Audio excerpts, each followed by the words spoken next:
Welcome to the 8th annual Pray for Gray event. Hands, put your empty hands in mine. And scars, show me all the scars you hide. To date, Pray for Gray is the only 501c3 charity in the state of North Dakota raising money for financial support to brain tumor families and research dollars for better treatments and ultimately a hope for a cure.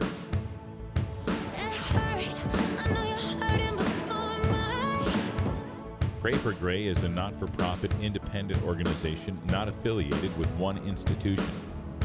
Pray for Gray serves individuals locally and awards funds to researchers throughout the United States.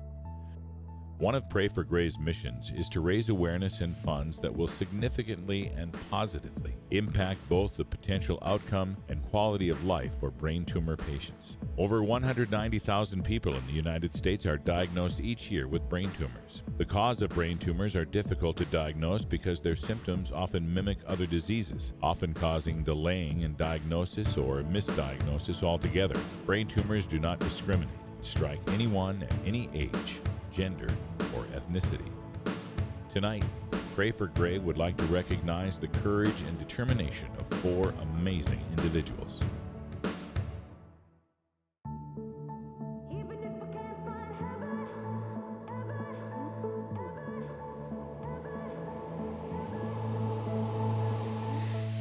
From the day Kate was born, she made a funny little noise.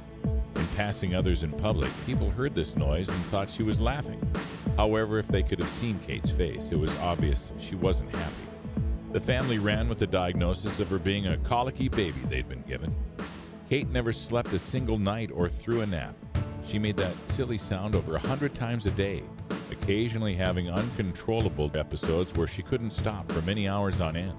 She would make this noise all day long and sometimes all night long, to the point where she would not sleep, and it would last anywhere from 6 to 19 hours, and it just wouldn't stop. She couldn't control it and she couldn't sleep, and the doctors just kept telling us that she had colic, or she was going to have behavioral problems. Someone even told us that she might have autism. So we kept going to the doctor, and I even brought her in a few times while she was making this noise and saying, you know, it doesn't really sound like colic. And they just kind of put it off, didn't really say much because they didn't know what it was, I suppose. When she was 2 months old, we found blood in her diaper, and they wrote it off as hormones from me nursing. And we kept going in, we kept getting an antibiotic for it after that 3-month range, and she was still kept making this noise. After several trips to the doctor for a urinary tract infection, at 11 months of age, Kate was diagnosed with central precocious puberty. The doctors performed an MRI and found a 1-inch tumor on her hypothalamus. The tumor did not take on any dye in that MRI, leading them to the diagnosis of hypothalamic hamartoma, HH. The family found out later the noises Kate were making were actually galactic, or laughing, and dacrystic, crying, seizures. These types of seizures are untreatable, so the only option was surgery.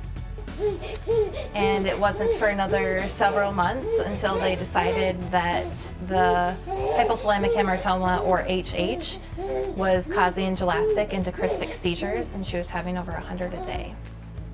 With the help of Mayo Clinic and the doctors at Sanford, the family found their way to Phoenix Children's Hospital, where the Barrows Neurological Institute had a program for this diagnosis. There's really only 2 options for what Kate has surgically, and that's a craniotomy from the top, where they actually go in, they split the brain and go down through and do a resection, or a thing called gamma knife, which they go in and they use laser emulsion, and it melts the tumor and they suck the tumor out. Was the easiest way I could understand it. It's laser thermoablation, so it kind of heats up the middle of it. On April 12, 2016, Kate had a craniotomy.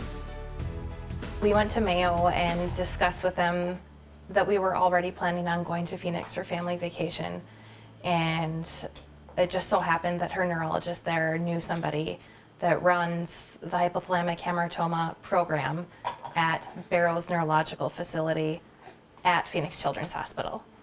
So we kind of were in the right place at the right time, and she gave us our referral.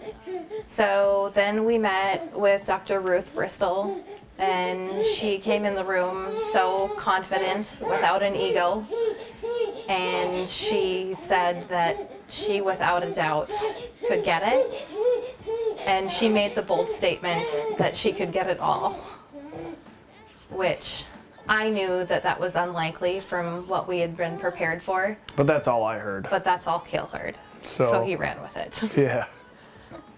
So we said we would like to move forward. I think going into this and within all the research we had done, we knew we were going to make the decision to go ahead and have her do the surgery. They had conferenced about it, so we already knew what they were going to say going into these appointments. So we told her we'd like to schedule the surgery As soon as possible. Her secretary said we can do it in a couple days, but we decided we needed a month to come home and get our business and life together and prepare ourselves. Just an opportunity to make our daughter's quality of life better was a huge relief to both of us. Yes. 1 month later, we traveled to Phoenix and had a few days in the pool, and then we went to surgery. She was under for a little over 12 hours. They called us into the room before we got to see Kate, and we met with Dr. Bristol, and she told us that she wasn't going to declare victory, but as far as she could tell, that she resected it all. We're just definitely super jazzed that we got a total resection and that she is coming up on, coming up on 4 months seizure free. Knock on wood. So it's been a long road, but hopefully now we're on the other end of it and we can start thinking about adding to our family, just because we've kind of waited for her. So, you know, it's been tough. Just, there's a lot of questions nobody could answer, but we've got all our answers and we're moving forward. So It's been good. As a result of the surgery, Kate has permanent diabetes insipidus and also various other side effects that the family was not prepared for.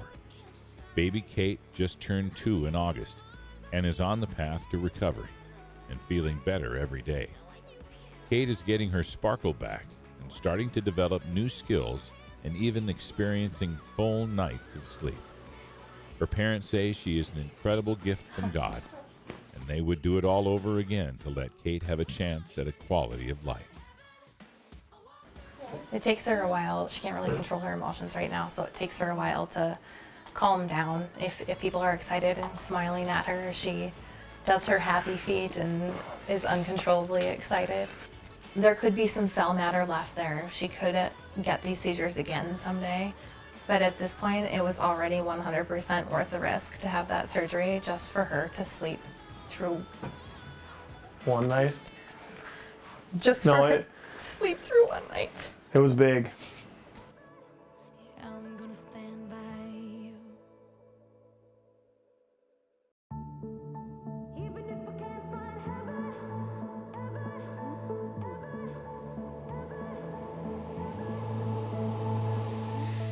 Brenda had suffered with migraines and visual auroras her entire life. In the summer of 2011, Brenda started suffering the headaches more frequently, even though she was using daily preventative medication to keep them under control. In July of 2011, Brenda had what doctors determined to be a sensory aura, where she experienced temporary paralysis of the left side of her face and left arm. And I kind of looked at Paul and I said, "What's going on?" You know, and I think my speech kind of slurred. We really thought she was having a stroke.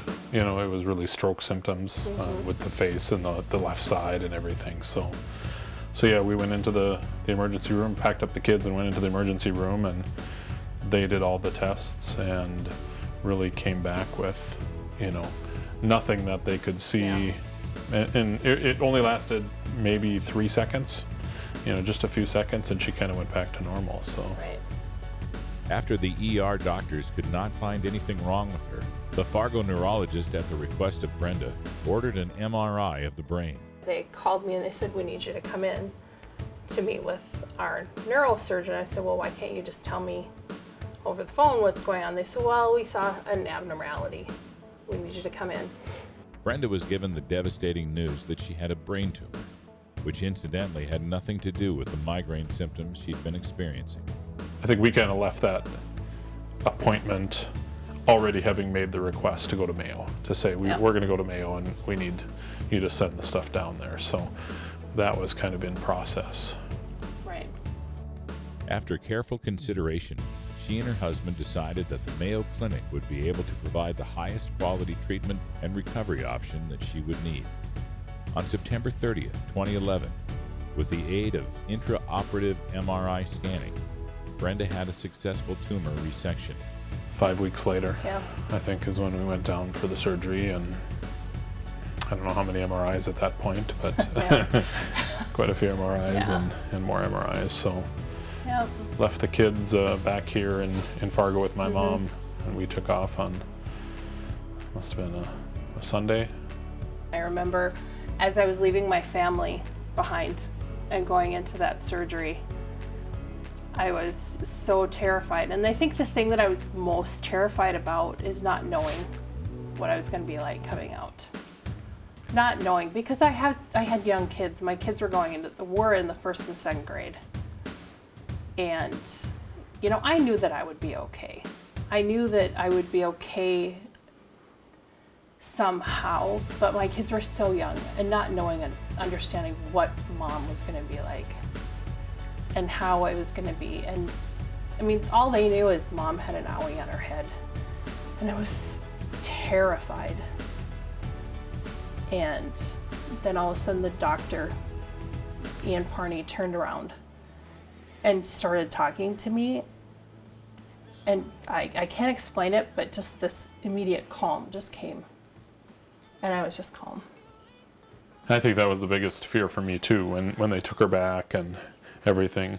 I remember getting the call that surgery had started, and at that point I knew, I didn't know anything beyond that, and that was really hard for those same reasons. You know, I had worked previously with traumatic brain injury, and I understood how difficult that could be for some people in some situations, and just not knowing if it was going to be, you know, the same as it is today or 100% different. So, but everything, again, we were so confident.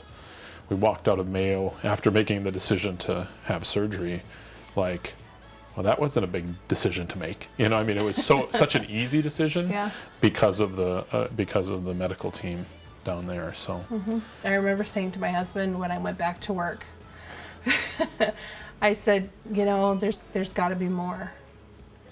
There's got to be more to life, you know, and which is why I got involved with Pray for Gray. You know, and we've always, really ever since we've been together, lived our lives like, you know, we need to do what's important. Yep. We need to have those experiences because you never know. But yeah, now a lot of it's just about the kids and, Right. you know, supporting them Yeah. and doing all their activities, and that's where we find the joy and the fun. And Right. Miraculously to date, she has had no noticeable effects from the surgery or the tumor. Anybody who is diagnosed with a brain tumor, it's devastating. The more people that you can have on your side that have gone through it and can really relate to you, that's priceless.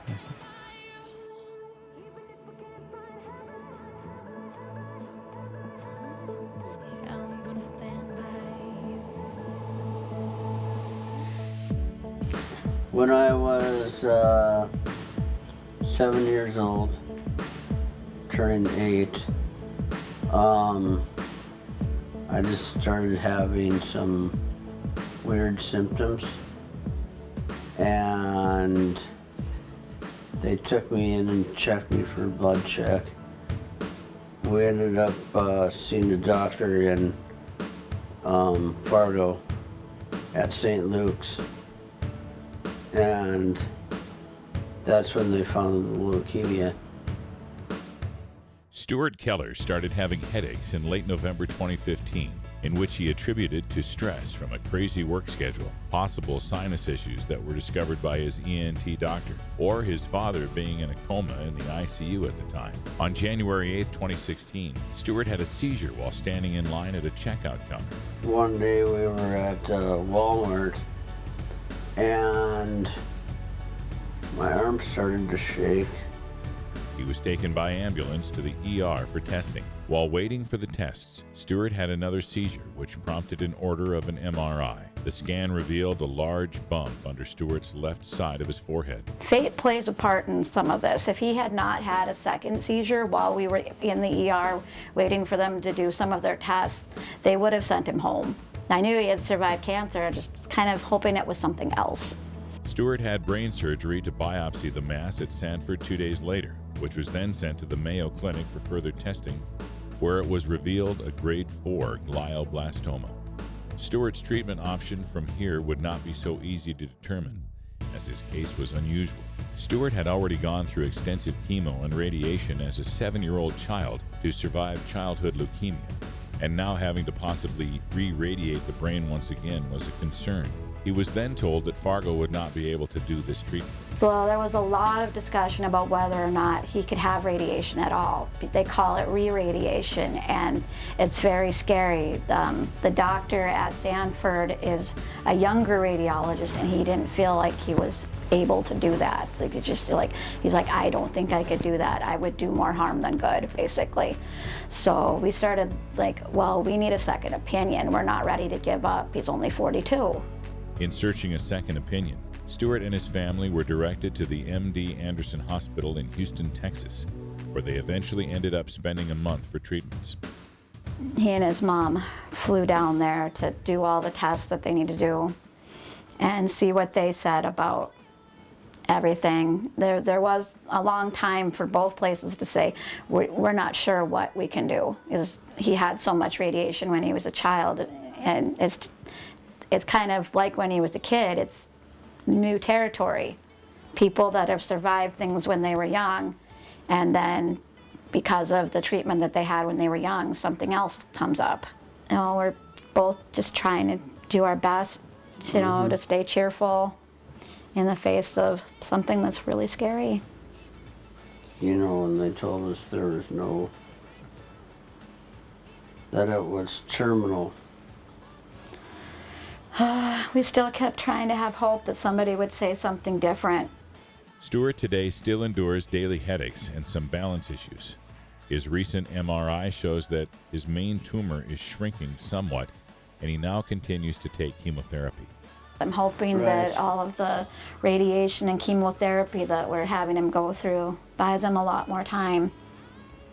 I'm hoping we still get a long time. I know. But it feels like it's being taken away from us a little bit. I know. I'm still LPN for Sanford. I worked in home health, working with little kids. Not pediatric unit. Yeah. I know you miss that a lot. I know. It's hard to be the caregiver and then turn around and be the one that, you know, receives all the care. Things are going as good as can be expected, and Stewart is having fun making great memories with his family by achieving and crossing off items on his bucket list, which he created in February.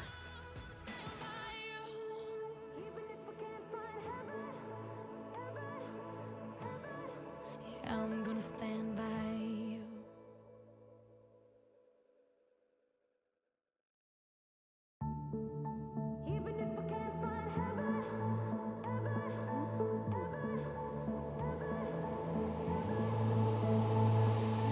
Andy could tell that something was wrong because she lacked energy and mental focus.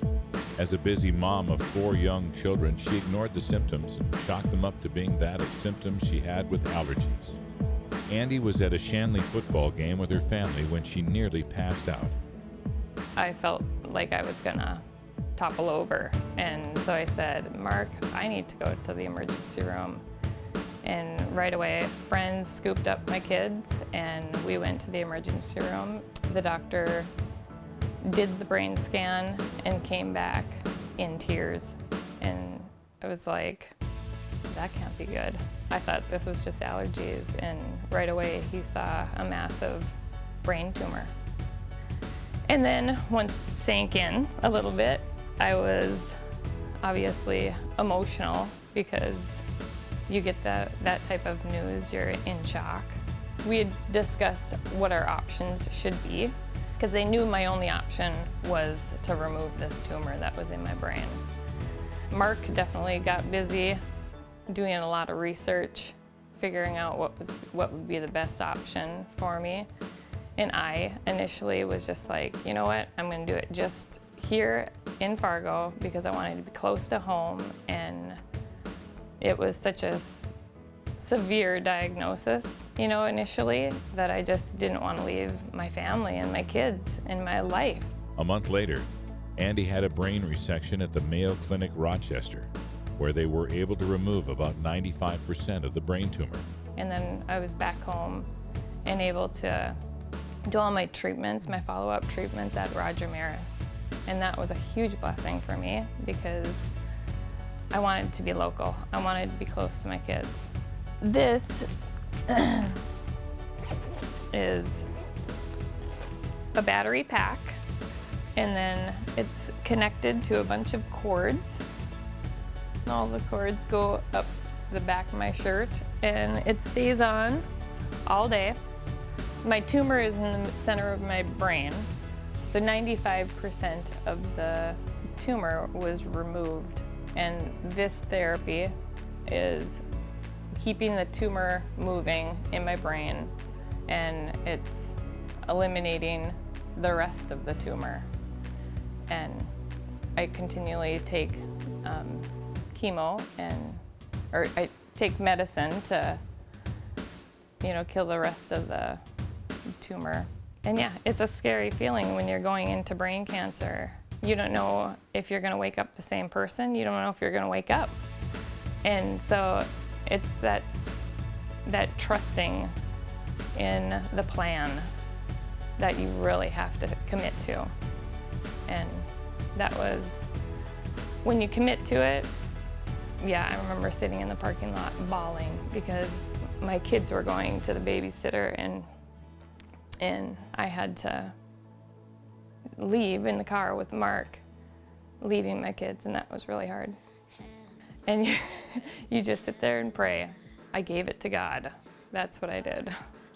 I definitely had to make that decision that I was going to live, and I was going to live cheerfully and with no regrets, and that every day is going to be meaningful. And I still feel like that. I feel like I know how great it is in heaven, and I know that that's going to be a blessing for me. But for the people that I leave behind, then that's the hardest part, I think, for me, is knowing where my kids are going to be.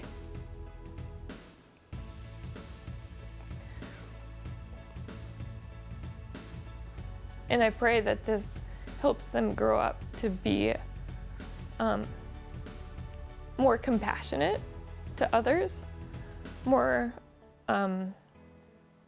caring to others, and I know they will. And they'll carry that into their life. Probably the number one caregiver for me has been my husband. You know, he's always been a servant, but he has gone above and beyond what he would ever need to do. He's stepped up and been mom and dad for our family many times, and I'm so proud of him for the person that he is, and I love him with all my heart. I always will. Andy, a former track and field star at North Dakota State University, continues to be active in the community and with her family, and also keeps the faith in God for her continued journey. It's okay to fight for what you truly believe in, and it's okay if we don't always win. because we'll always win with God, I feel. And that has been always my saving grace, is knowing that my final resting spot, whenever it will be with God, and it'll be glorious. So don't ever feel sorry for me, because I know that it will be exactly where I'm supposed to be. It'll be beautiful. Stand by you.